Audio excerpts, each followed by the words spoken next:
दोस्तों इस चैप्टर पर बढ़ने से पहले जो कि हमारा आज का इम्पॉर्टेंट टॉपिक है और कई बार इसमें से बहुत सारे क्वेश्चंस पूछे जाते हैं। इससे पहले यदि आपने हमारा पुराना वीडियो नहीं देखा जो कि हिस्ट्री टाइमलाइन से रिलेटेड था तो शायद आपको ये समझ में नहीं आने वाला है, लेकिन हाँ, यदि आपने वाला वीडियो देख लिया है तो मेरे ख्याल से इससे काफ़ी ज़्यादा क्वेश्चंस बनकर आते हैं आपके कॉम्पिटिशन एग्जाम्स में, चाहे आप वो टेट के एग्ज़ाम्स दे रहे हो, चाहे आप वो यूपीएससी का दे रहे हो या आप यूपीपीएससी दे रहे हो, स्टेट पीएससी लेवल या आप एसएससी या कोई भी एग्ज़ाम दे रहे हो। ये टॉपिक है, इसमें से बहुत सारे क्वेश्चंस बनकर आते हैं। तो जो हमारा आज का टॉपिक है छठी 600 ईसा पूर्व भारत, यानी कि 6th सेंचुरी बीसी पे जो हमारा भारत था वहाँ का काल कैसा चल रहा था, क्या था। तो इस वीडियो में आज हम इसी के बारे में चर्चा करने वाले। आप अगर हमारे चैनल पर नए हैं तो कृपया सब्सक्राइब कर दें और नीचे के बेल आइकन को दबा दीजिए, इससे नोटिफिकेशन आपको आपके स्क्रीन पर प्राप्त हो जाए जल्दी जल्दी। और इस वीडियो को अभी से अधिक शेयर जरूर कर दें अपने व्हाट्सएप ग्रुप पर, अपने टेलीग्राम ग्रुप पर। दोस्तों ज्ञान प्लान चैनल में आपका स्वागत है। चलिए शुरू करते हैं।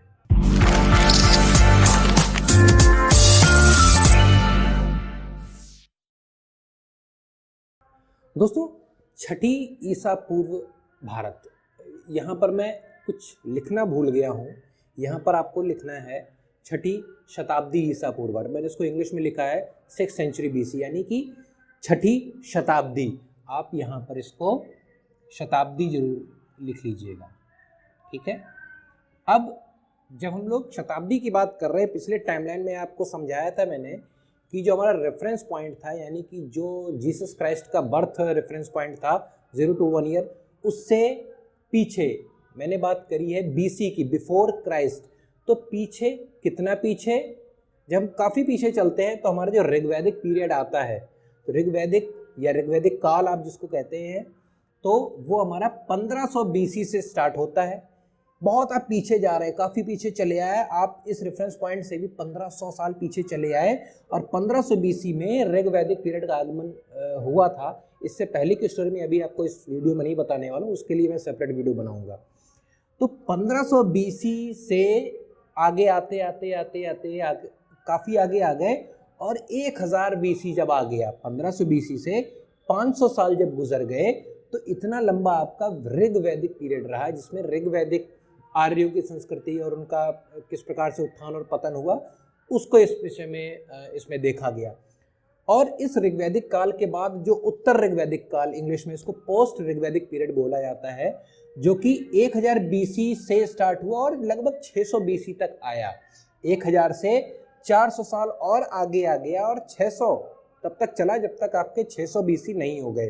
तो इस प्रकार से आप लोग यहाँ पर पोस्ट ऋग्वैदिक पीरियड को भी देखते हैं। उसके बाद जो हमारा आज का टॉपिक है 6th सेंचुरी बीसी।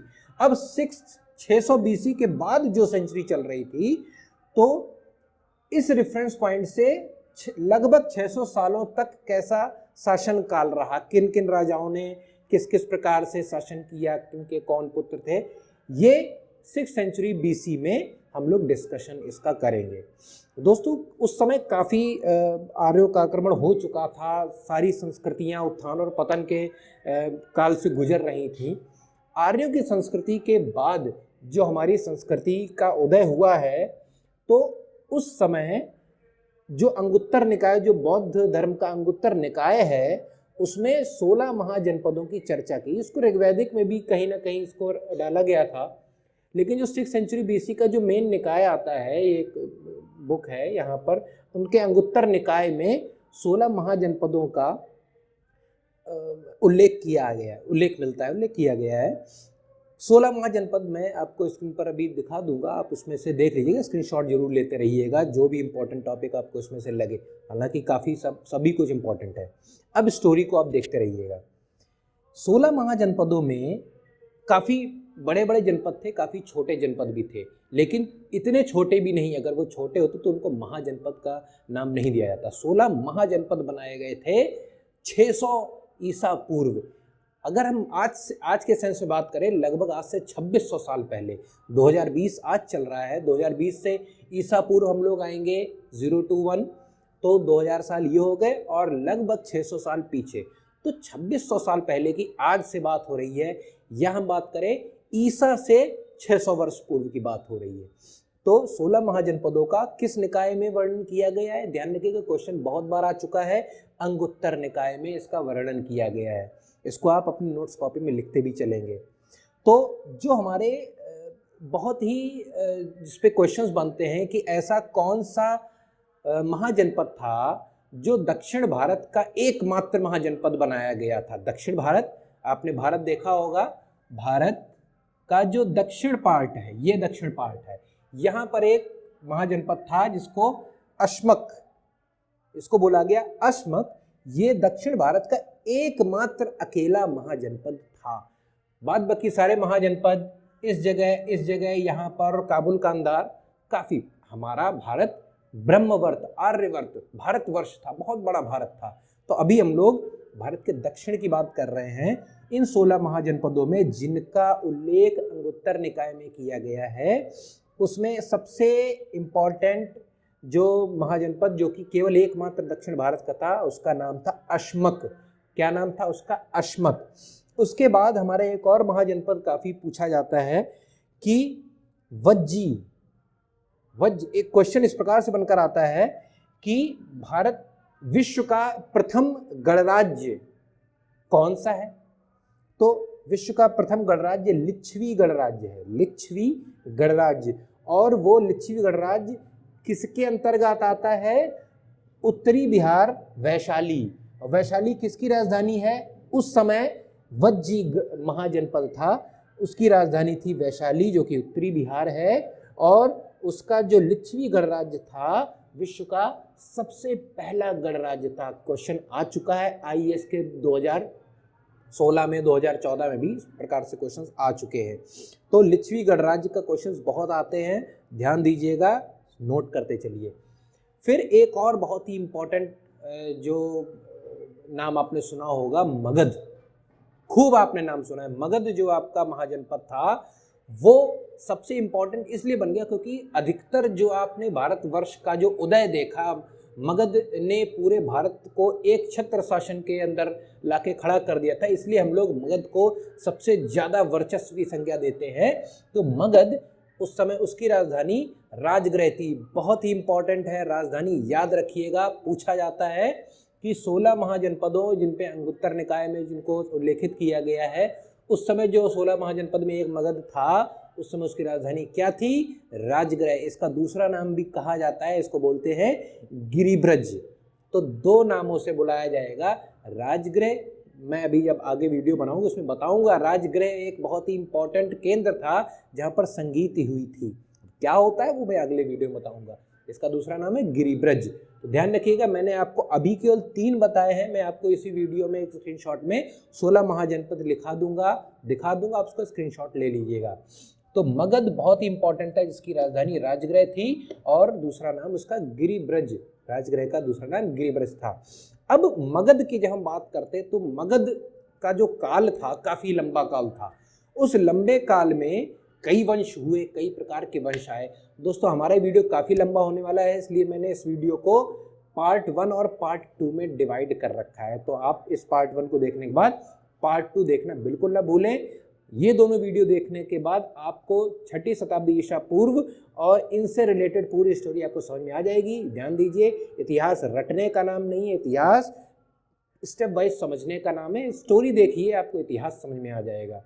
बढ़ते आगे, हमारे प्रमुख वंश जो थे, जिसमें हम जो हमारा एक पार्ट में आज मैं कवर कर पाऊंगा, जो है हमारा हर्यक वंश। बहुत ही इंपॉर्टेंट वंश है हर्यक वंश में, जिसके संस्थापक थे राजा बिंबिसार। ध्यान देने वाली बात दोस्तों ये है कि बिंबिसार नाम है, बिंदुसार नाम दूसरा राजा का है। ठीक है, तो आप लोग यहाँ पर बिंबिसार लिखेंगे। तो ये जो हर्यक वंश का शासन काल जो था, हर्यक वंश जो चला, ये 544 से लेकर और 492 तक चला। ये आपको बताऊंगा। ये जो बिंबिसार, जो हर्यक वंश में जो बिंबिसार थे, उनका जो शासन काल था वो 544 ईसा पूर्व। अब यहाँ से टाइमलाइन से देखिए, ईयर 0 to 1 है, जीसस क्राइस्ट का ईयर है, रेफरेंस पॉइंट है। यहाँ से आप लगभग इस जगह पर आ जाएंगे। यहाँ तो 600 BC है, यहाँ पर आपका कहीं 544 BC है। ठीक है ना, तो 544 बीसी में बिंबिसार जो राजा थे उन्होंने इस हर्यक वंश की स्थापना की थी। तो क्वेश्चन आता है मगध के जो प्रमुख वंश है हर्यक वंश, उसके संस्थापक का नाम बताइए। काफी ऑप्शंस दिए होंगे, आपको वहां पर बिंबिसार टिक कर देना है। टाइमलाइन भी बहुत पूछी जाती है कि हर्यक वंश में बिंबिसार का शासनकाल कब से कब तक का रहा है। तो आपको कुछ टाइमलाइन के कुछ पेयर्स दे दिए जाएंगे, आपको उसमें टिक करना होगा। 544 से 492 जो ईसा पूर्व थे वहां पर आपको देखा जाएगा। और यहाँ पर आपको बताना होगा कि जो बिंबिसार थे उन्होंने पूरे 52 सालों तक, 52 वर्षों तक शासन किया था। काफी लंबा इनका शासनकाल था, 52 वर्षों तक शासन किया इन्होंने। और राजा कितने वर्ष में बने होंगे आप सोच समझ के लगा सकते हैं अनुमान। अब क्या हुआ, जो हर्यक वंश के संस्थापक थे बिंबिसार, उन्होंने 3 विवाह किए। पहली रानी का नाम महाकोशला देवी, ठीक है। दूसरी पत्नी का नाम छलना, इसको कहीं कहीं पर आपने चेलना भी देखा होगा, चेलना, ठीक है। जो तीसरी जो विवाह इन्होंने किया था ये क्षेमा, ये पंजाब राज्य की थी, तो क्षेमा। इनसे अब इन तीनों रानियों से इन्होंने विवाह किया। छलना से, बहुत ही इंपॉर्टेंट टॉपिक है, छलना से जो देवी छलना थी उनसे अजातशत्रु नाम का पुत्र पैदा हुआ। तो बिंबिसार का पुत्र अजातशत्रु, मैं आपको बताऊंगा, वीडियो को बहुत ध्यान से सुनिएगा। बिंबिसार का पुत्र अजातशत्रु, बिंबिसार का शासनकाल 544 से 492 तक, 544 से लगभग 492 तक ये हुआ बिंबिसार का शासनकाल। उसके बाद 492 से लेकर अजातशत्रु का शासनकाल हो गया 460 तक, ठीक है ना, 32 सालों तक शासन किया। तो अजातशत्रु को सबसे पहले बिंबिसार ने जो जिम्मा सौंपा था कि आपको जो है पश्चिम की तरफ आपको राज्य दे देंगे, लेकिन ऐसा नहीं हुआ। अजातशत्रु के मन में कुछ राज्य गद्दी की प्राप्ति करने की भावनाएं आ गईं, तो अजातशत्रु ने अपने पिता बिंबिसार की हत्या कर दी और स्वयं राजगद्दी पर बैठ गया। और उस राजगद्दी पर बैठने के बाद उसने 32 वर्षों तक शासन किया। राजगद्दी पर कब बैठा? 492 पर बैठा और 460 तक उसने राज किया। बीसी की बात कर रहा हूं। अब अजातशत्रु के भी पुत्र हुए उदयन, इनके भी जो बहुत ही महत्वपूर्ण जो आता है, अजातशत्रु के पुत्र का नाम क्या है? इनके पुत्र का नाम है उदयन। अब इनका जो शासनकाल था 460, अर्थात 460 के बाद, जो कि अजातशत्रु का आखिरी वर्ष था, 460 के बाद ये उदयन जो कि अजातशत्रु के भी पुत्र थे, यहां से इन्होंने 444 ईसा पूर्व तक, 460 से लेकर 444 ईसा पूर्व तक उदयन ने शासन किया। अब एक यहां पर क्वेश्चन ये आता है, उदयन ने एक मैं बताना चाहूंगा, उदयन ने अपने पिता की हत्या की थी, अजातशत्रु ने भी अपने पिता की हत्या करी थी। क्वेश्चन एक बार यूपीएससी में पूछा जा चुका है कि ऐसा कौन सा राजा हुआ है जिसके साथ वही हश्र हुआ जो उसने अपने पिता के साथ किया। तो यहाँ पर बहुत लोग कंफ्यूज हो गए थे और मेरे ख्याल से बहुत लोगों ने इस चीज पे ध्यान भी नहीं दिया होगा कि अजातशत्रु वो ऐसा व्यक्ति था जिसके साथ वही हश्र हुआ जो उसने अपने पिता के साथ किया। अर्थात जिस प्रकार से अजातशत्रु ने अपने पिता बिंबिसार की हत्या की थी, वही डिट्टो उदयन ने अपने पिता अजातशत्रु की हत्या करके वही किया। बहुत ही महत्वपूर्ण क्वेश्चन है, आ चुका है, और जो आ चुका होता है वो रिस्की होता है, वो दोबारा भी आ सकता है, क्योंकि पेपर में क्वेश्चंस और कहाँ से क्या बनेगा। अब इतने में से अभी तो थोड़ा सा ही बताया, जो पार्ट 2 होगा उसमें काफ़ी क्वेश्चंस कवर हो जाएंगे। तो इसमें से अब ज़्यादा क्वेश्चंस बनने में आप लोगों को पता चल गया होगा कि क्या क्वेश्चन इससे बन सकते हैं। तो जो क्वेश्चन है वही रिपीट होंगे, तो रिपीट होंगे इसका मतलब क्वेश्चन रटने नहीं है, आपके केवल स्टोरी समझ के ले जाना है। दोबारा से आप इस वीडियो को जरूर प्ले करके देखिए। ये आपका पार्ट 1 है, इसी के जस्ट बाद में इसी के हिस्ट्री की प्लेलिस्ट में पार्ट 2 को भी कवर करूँगा। सेम वही है, शताब्दी कौन सी है, छठी ईसा पूर्व भारत की है, जिसमें पार्ट 2 को कवर किया जाएगा। मैंने आपको उदयन तक, जिसने अपने पिता अजातशत्रु की हत्या कर दी थी, जो कि 444 BC तक जिसने शासन किया, 460 पर गद्दी पर बैठा, 440 तक शासन किया, यहाँ तक मैंने आपको इस पार्ट 1 में कवर किया। अगले पार्ट को जरूर देखें और यहीं पर आपको ये वीडियो पसंद आया होगा, इसको आप जल्दी से जल्दी शेयर कर दीजिए। धन्यवाद, आपका दिन शुभ हो।